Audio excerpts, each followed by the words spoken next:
Welcome. I'm Linda Ugolo, creator of Speakers Breakthrough and Comfy on Camera, and host of the TV show Women Inspired. And I'm really excited to have as my guest today a marriage and relationship coach, Denise Fitzpatrick.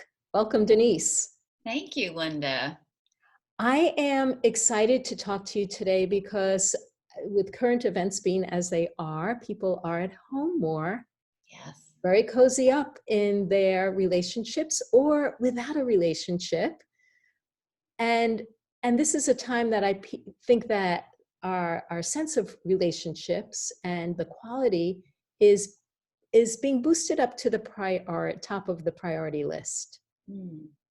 And I'm wondering, can you tell us about what it is in particular that you focus on in your work, and maybe something about how you got interested in this particular part of our lives?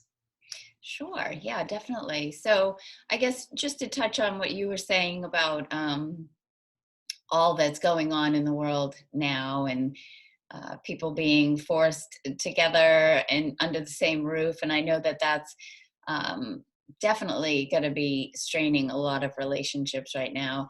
And so, I would just encourage people. I had put a post out on Facebook, just encourage people as much as they can to just be kind to each other, give each other the benefit of the doubt, and to create some structure in your home and in your routine to try and create some semblance of normal, even though I know it's really not right now. Can you say So more feeling for about all of what those like people. creating a structure would be? I mean, I get into like more like tips at the end, but since we've Yeah, started here, like what are some of those things that would help us right now? sure. So what I wrote in a post was that, both parents, if you've got two working parents, both are at home. And if you have young children, you're trying to both work at home and manage your young children. So it's important, I think, for partners to really connect with each other, be clear and direct about what they need to be doing, like what their own schedule needs to be like. If they're both working, like say, I have to work from 9 to 12, and then it might be the other partner's taking care of the children, and then they're swapping off. But I think it's so clear to know who's doing what when, and so you can avoid misunderstandings or unmet expectations, and all of those things can lead to misunderstandings, arguments, and fights. So the more you can know exactly what each of you need to be doing and when, it's going to help solve a lot of problems for you.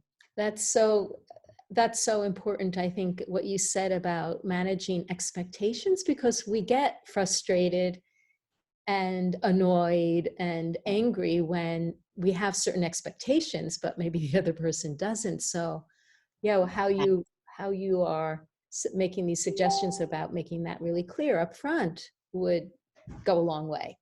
Right, because you think a lot of times the partner will think in their mind that they know what they want or what they're expecting, and they haven't really communicated that to the other person. And so then when it doesn't happen, there's this frustration and disappointment, but yet they haven't really said what it was. So it's just so important to, like, if you're thinking it, then you need to be saying it. Yeah. Gotcha. So, can I take a guess that in your work as a marriage counselor and relationship coach, that communication is key?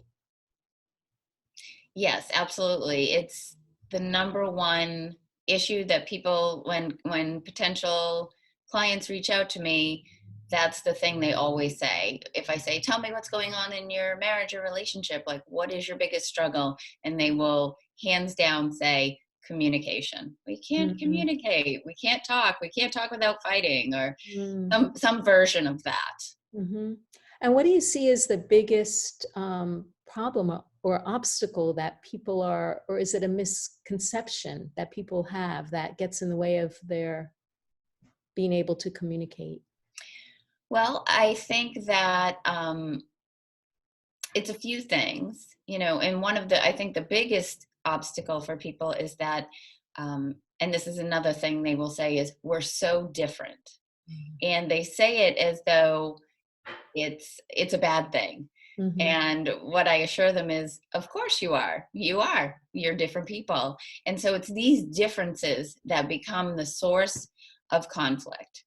Um, and then what happens is, it's the process that these couples use or don't use to talk about these differences, right? So instead of being able to accept and tolerate some of these differences, they end up fighting about them and wanting the other person to be more like themselves. And Mm-hmm. that's where they get into heated conflict, Mm-hmm. you know? Yeah, I can definitely relate to that. I remember having those exact thoughts of, I just wish this person was more like me. Right. Yeah, Yeah. then it would be easy, Yeah. right? But then if we married ourselves, that would be really boring, right? Would it? Would it? I wonder. No, yeah. I think differences are what really, although can be frustrating at times, is also what brings life to a relationship. I Yeah. know I think it would be boring Yeah. personally. Yeah. So how did you choose this field to get into? Like, is this something that you struggled with or you felt you understood naturally? Well, I think it definitely was a natural thing for me. I think even as a young child, or teenager, that I was always very self-aware and had a level of sensitivity that people in my family didn't. And I also was known to ask a lot of questions. I'm very curious. And I don't know that my family necessarily saw that as a strength, but it certainly is in the work that I do, right? Being curious and asking good questions. But when I graduated from high school, I put in my yearbook that I wanted to become a therapist. So I knew a very long time ago that this was the work that I was meant to do. Um, and so I've been in the helping profession like my whole life, first as an undergrad and then working in the field for about 6 or 7 years before going back to grad school in my late 20s to get my master's degree and then become a licensed mental health counselor. Mm. Mhm. And then I opened my own business about 13 years ago. And I was working kind of generalized practice, teenagers, adults, all sorts of different issues that people brought. And then over the last, say, 10, 11, no, 10 years or so, I started to take some training in couples work, because what a lot of therapists don't realize is that doing couples therapy is very different than doing individual work. Mm. And I knew just by sitting with couples that I didn't have the skills I needed to work with them. So I did years of training to become really good at being a couples therapist, and have specialized specifically and only in doing couples work in these last 5 years. Mm. Yeah. Wow. And when you look at the field of couples therapy, are there different ways of different approaches and different schools of thought? And do you have your own, from the years that you've been working and all the studying that you have done and training, do you feel um, like what differentiates one kind of couples therapy from another, and what do you believe in? Mhm. So, I have trained in a lot of different modalities, and I probably pull from all of those. But the bulk of my training was in a developmental approach. And I mean, I can explain a little bit about that, but I also, as I've shifted into more of a coach and away from sort of the therapy, my approach really is helping people um, learn how to think differently, to change their beliefs, because our thoughts create our feelings that drive our actions and create our results. So that's kind of a model or a tool that I use in all of my coaching. And I would say that that is sort of the foundation of it. But then I draw from all of these other methodologies that I have trained in to help people really learn how to, um, I guess, this idea of differentiation, like really being able to hold on to yourself while being in relationship with somebody else, right? And Mm, that goes back to that idea that we were talking about earlier in terms of we're so different. And how do you hold two perspectives at the same time? And how do you make room for a different perspective in your relationship? yeah. And intellectually, that sounds easy, but in practice, it's so difficult. So Mm, a lot of my work is around teaching people how to grow their own self capacity to be able to do that. yeah. Yeah. So a little bit earlier, you were talking about changing your thinking or your beliefs that change your actions. Can you give an example of that from Sure. your I work? mean, So, I'll give you yeah, I'll give you an example from my own personal experience. So I've been married for 20 years, and early on in my marriage, I thought my husband should be a certain way, and I thought I wanted him to be more affectionate.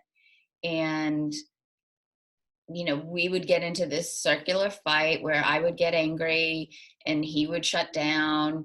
And I would, beg, plead, get angry, do all the things to try and get him to do more of this. And it never worked. And I made that mean. My thought was, he doesn't care about me, right? Or he doesn't love me enough. And then I would feel rejected or I would feel sad, and then I might act a particular way. I would just move away from him or I would just give him the cold shoulder. And then the result was that we were really disconnected, mm, right? So when I started to change my thinking, not only about him, like he doesn't have to be who I want him to be. I can love him just for who he is. And maybe he's not the kind of guy that gives affection freely. It's not as easy for him. It's not that he doesn't love me, right? He loves me in other ways. Well, so when I started to change my belief and my thinking about he loves me in other ways, and I noticed all the ways that he does show me love, that changed how I felt, right? mhm, He didn't change. mhm, How I looked at things and thought about things changed. And then mm. that change really changed everything. Wow. Wow. Yeah, that's a great example.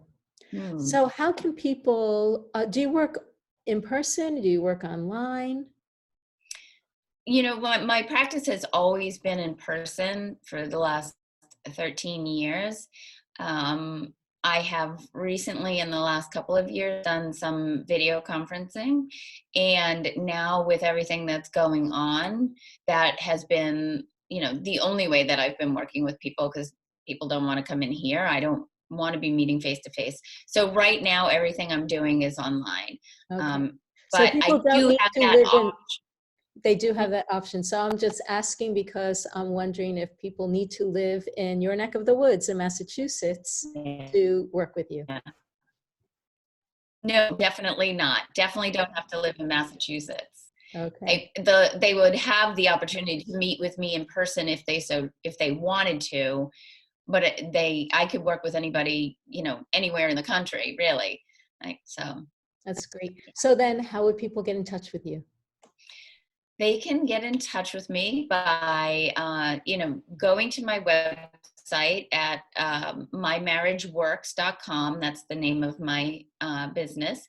Or they can email me at denise@mymarriageworks.com. Okay, that's wonderful. Oh, Thank you. I'm sorry. You can also find me on Facebook. Okay, and that would be under your name?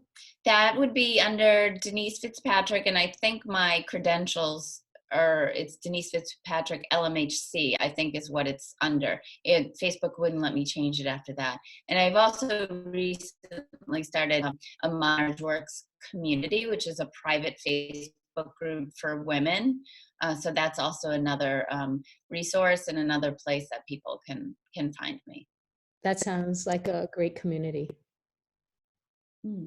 Thank you. Thank you so much for coming on. It was great to learn about your work and how you help people, especially how that can help couples in these times. Yeah. Well, thank you, Linda. Thank you so much for having me.